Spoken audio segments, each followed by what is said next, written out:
CBSE ஆக்சுவலாக பார்த்தோன்னா நம்ம பிடபிள்யூ தமிழ்நாடு 11th and 12thலையும் சரி and PW Tamil Nadu NEET channel YouTube சேனலும் சரி நம்ம வந்து பார்த்தோன்னா நீட் ப்ராஸ்பெக்டிவில் சிபிஎஸ்சிக்கு நிறைய அவேர்னஸ் கொடுத்துருந்தோம். அண்ட் லாஸ்ட் இயர்லேருந்து இப்போ வரைக்குமே பார்த்தோன்னா 11th and 12th Tamil Nadu state போர்டுக்குமே நாங்கள் வந்து கொடுத்துருந்தோம். பட் இப்போ வந்து பார்த்தோன்னா Tamil Nadu like 11th and 12th சேனலில் வந்து பார்த்தோன்னா சிபிஎஸ்சி அதுவும் எப்படி சிபிஎஸ்சி போர்டு எக்ஸாமுக்கு ப்ரிப்பேர் பண்ணுறது, அதுவும் போர்டு எக்ஸாமுக்கு அதுவும் சிபிஎஸ்சியாக இருந்தீங்கன்னா போர்டு எக்ஸாமில் நம்மளுக்கு 12th ஸ்டாண்டர்ட் சிபிஎஸ்சி போர்டு எக்ஸாமில் ஒரு 480+ மார்க் எல்லா சப்ஜெக்ட்லையும் எப்படி வாங்குது. ஓகே, இதை நான் ஒரு எடுத்துக்காட்டாக வந்து பார்த்தோன்னா பயாலஜி வச்சு நான் ரெஃபர் பண்ணி சொல்கிறேன். இதே தான் வந்து மற்ற எல்லா சப்ஜெக்ட்டுமே இப்படி தான் கேட்டிருப்பாங்க. ஸோ என்னோட பேர் பிரைட்டன் செல்வின்.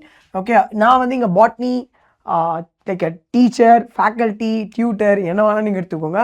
ஓகேவா, இதில் நான் இப்போது நிறைய ரிசர்ச் பண்ணியிருக்கேன். இப்போ நிறைய வருஷம் கொஷின், இந்த கொஷின் பேப்பர் நீங்கள் வந்து டேரெக்டாக சிபிஎஸ்சி போர்டில் வெப்சைட்டில் போய் நீங்கள் வந்து ஒரு வருஷம் 2 கொஷின் பேப்பர் இருக்கும். ஒன்று வந்து கம்பார்ட்மெண்ட் டெஸ்ட் ஒன்று இருக்கும், அது அரியர் வச்ச பசங்களுக்கு இல்லைனா ஏதோ ஒரு ரீசனால். இன்னொன்று எல்லாருக்கும் சேர்த்து ஒரே காமன் எக்ஸாமாக இருக்கும், அது எல்லா போர்ட்லேயும் வரது தான்.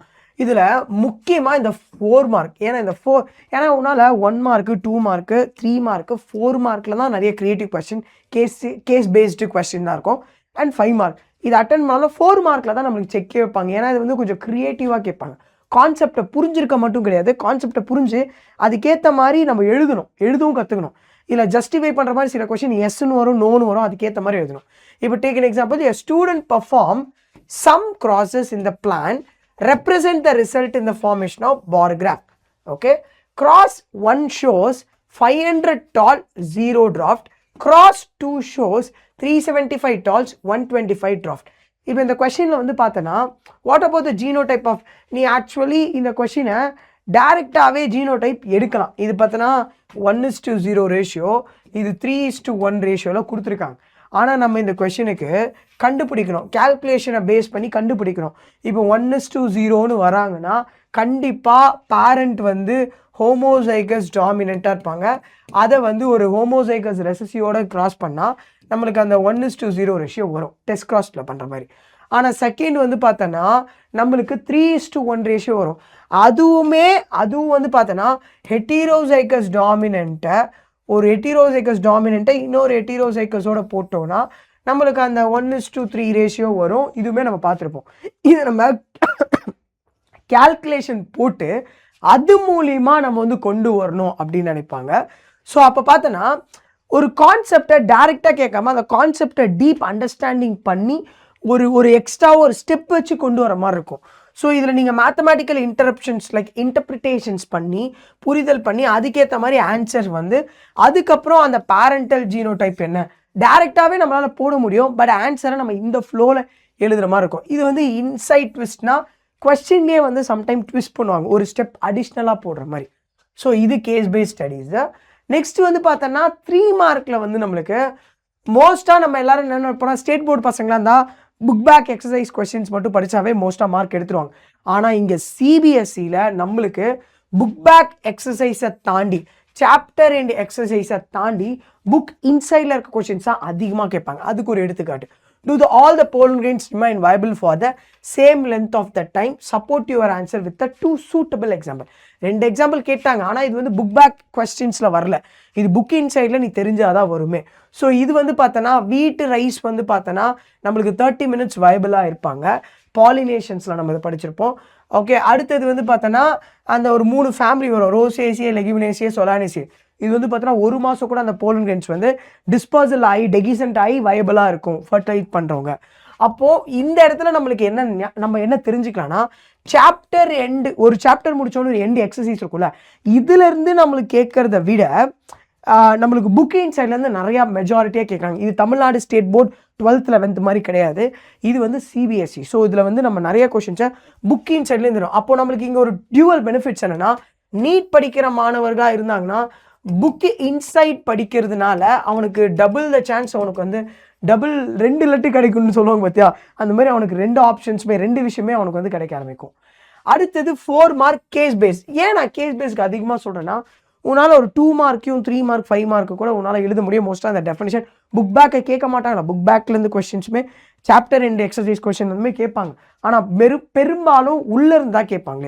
So diagram shows the distribution of two barnacle. எதுவும் இல்லை, செத்தலாமஸ் அண்ட் பலானஸ் வந்து ராக்ஷியில் இருப்பாங்க.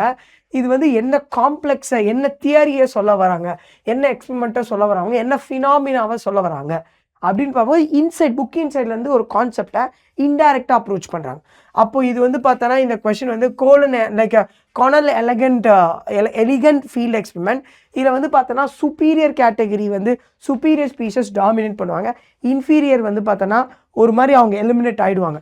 இது வந்து பார்த்தோன்னா காஸ் எக்ஸ்க்ளூசிவ் பிரின்சிபல் கான்டெக்ட்ஸை அப்ளை பண்ணுற மாதிரி வந்திருக்கும். இது புக்கில் இருக்க சென்டென்ஸ் எழுதலாம், பட் அந்த கான்செப்டை புரிஞ்சு என்னவா இருக்கும், சுப்பீரியர் ஸ்பீஷஸ் தான் இருக்காங்க, இன்ஃபீரியர் எலிமினேட் ஆகிட்டாங்க. ஸோ அந்த கன்க்ளூஷன்ஸோடு நம்ம எழுதணும். அண்ட் அடுத்தது 1 மார்க். 1 மார்க்கில் நம்ம ஃபேஸ் பண்ணுறது என்னென்னா அசர்ஷன் அண்ட் ரீசன். இதில் பார்த்தோன்னா assertion apomixis lead to production of genetically identical. அந்த அப்போமிக்ஸஸ்னால் பேரண்டல் மாதிரி தான் வரும், ஜெனட்டிக்கலி ஐடென்டிக்கல் நிமிக் லைக் ஒரு மாதிரி பார்க்கறதுக்கு அப்படி இருக்கலாம், கிராஸ் பாலினேஷன் சொல்லுவாங்க இந்த ஜெனிட்டோகேம் மாதிரி. ஆனால் அப்போமிக்ஸஸ் வந்து பார்த்தோன்னா நம்மளுக்கு ஐடென்டிக்கல் தான். ஆனால் apomixis involve the fertilization between 2 genetical similarity. நம்ம என்ன பண்ணுவோம் இந்த ரீசனில் வந்து பார்த்தோன்னா 2 ஜெனட்டிக்கல் சிமிலாரிட்டினா அப்போ ஐடென்டிக்கல் அப்படின்னு நினைப்போம். ஆனால் இதில் ஃபர்டிலைசேஷனே இன்வால்வ் ஆக மாட்டாங்க. ஃபர்டிலைசேஷன் ஆகிற மாதிரி போலங்க போய் டிஸ்போசல் ஆவாங்க, ஆனால் அதில் இருக்க ஃபீமேல்ஸிலே டேரெக்டாக ஒரு சீடாக மாறலாம், அந்த மாதிரி வரதான் அப்போமிக்ஸஸ். ஸோ இந்த இடத்துல நம்மளுக்கு genetical identical and genetical similarities இப்படி வரும்போது நம்மளுக்கு ஒரு ட்விஸ்ட் ஆகும். ஆனால் actually assertion correct, reason is false. So இந்த மாதிரி அசர்ஷன் ரீசனில் நீட் படிக்கிறவங்களா இருந்தாலும் சரி, சிபிஎஸ்சி 12th படிக்கிற 1 மார்க் அட்டன் பண்ணுறவங்களுமே இந்த இடத்துல வந்து கன்ஃபியூஷனை ஏற்படும். ஸோ அதனால் என்ன சொல்கிறேன், அசர்ஷன் ரீசனை கொஞ்சம் தெளிவாக அப்ரோச் பண்ண கற்றுக்கணும். சம்டைம் அசர்ஷனில் ஒரு வேர்டு இருக்குது, ரீசனில் ஒரு வேர்டு இருக்குன்னு சொல்லி கனெக்ட் பண்ணக்கூடாது. இதில் தப்புன்னு சொல்லியாச்சு. சம்டைம் அசர்ஷன் ரீசனுக்கும் கனெக்ஷனே இருக்காது. Reason is not explain the assertion. அப்போ கூட அசர்ஷன் ரீசன்லேயும் ஒரே வேர்டு இருக்குன்னு சொல்லி கனெக்ட் பண்ணக்கூடாது. அசர்ஷனில் என்ன கான்செப்ட் சொல்லியிருக்கோம் அந்த கான்செப்டை ரிலேட்டிவாக ரீசனில் சொல்லியிருக்கணும். இப்போ மைக்ரோஸ்போரோஜெனிசிஸ் இருக்குது பார்த்தோன்னா, இப்போ மைக்ரோஸ்போர் டெட்ராட் ப்ரொடியூஸ் ஆச்சு, அப்புறம் அது போலோங்கென்ஸாக மாறிச்சு. ரெண்டுமே ஒரே ப்ராசஸ் சொல்லி அசர்ஷன் ரீசனை கனெக்ட் பண்ணக்கூடாது. மைக்ரோஸ்போர் டெட்ராட் ப்ரொடியூஸ் ஆனது காரணத்தை ரீசனில் சொல்லியிருக்கணும்.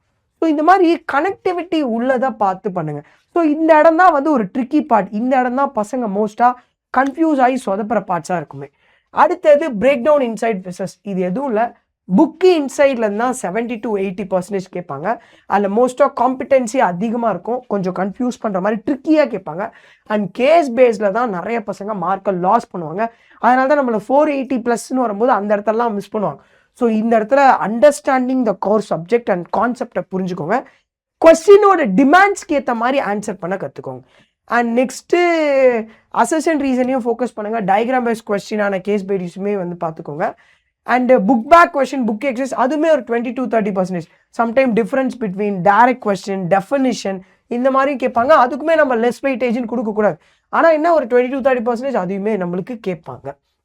ஓகே, இதை தாண்டி நான் என்ன சொல்ல போகிறேன்னா, பசங்களாக நம்மளுக்கு வந்து யூடியூப்பில் சிபிஎஸ்சிக்கு 12th ஸ்டாண்டர்ட் பசங்களுக்கு 1 ஷாட் லெக்சர் போயிட்டுருக்கு. ஸோ நீங்கள் மறக்காமல் வந்து பார்த்தீங்கன்னா PW Tamil Nadu 11th and 12th channel சிபிஎஸ்சிக்குனே உங்களுக்கு போட்டிருப்பாங்க, தம்ப்நெயில் பார்த்தாவே தெரியும். ஸோ எல்லா சப்ஜெக்ட்டுமே இது போயிட்டுருக்கு. ஸோ நீங்கள் மறக்காமல் சேனலில் வந்து அந்த வீடியோஸை பாருங்கள், 1 ஷாட்டை யூஸ்ஃபுல்லாக வச்சுக்கோங்க. இந்த மாதிரி குவாலிட்டியான வீடியோஸை உங்களுக்கு அப்டேட் பண்ணிகிட்டே இருப்பாங்க. ஸோ கமெண்ட் பாக்ஸில் உங்களோட குறைகள் என்ன இருந்தாலும், சிபிஎஸ்சி பசங்க என்ன குறைகள் இருந்தாலும் சொல்லுங்கள். அதுக்கேற்ற வீடியோ அகாடமிக் சம்மந்தமாக நாங்கள் போடுறோம். ஸோ நன்றி, வணக்கம்.